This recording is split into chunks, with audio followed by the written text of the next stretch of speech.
שלום לכולם. מדד הניקיי, מדד המניות ביפן, הוא מדד מאוד חשוב, אחד המדדים החשובים בעולם, בטח החשוב ביותר באסיה, הכלכלה השלישית בגודלה בעולם, אחרי ארצות הברית ואירופה. ניקיי מאוד תנודתי, מגמה יורדת כבר יותר משנה, בואו נסתכל על הגרף. אנחנו רואים את המגמה החיובית שהייתה עד לפני קצת יותר משנה. רמת ה-21,000 לא נפרצה, נוצר פה איזשהו דאבל טופ או טריפל טופ אפילו, וירידה.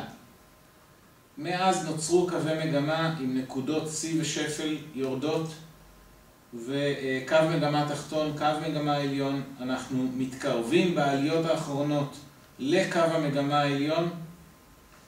זאת אומרת שיכול להיות שהעלייה תמשיך אפילו עד 17,500 נקודות לפני המשך ירידה.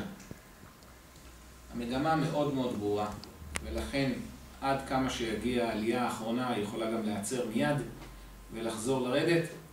זה זמני מאוד.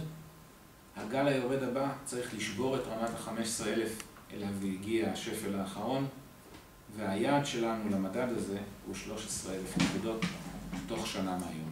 בהצלחה לכולם.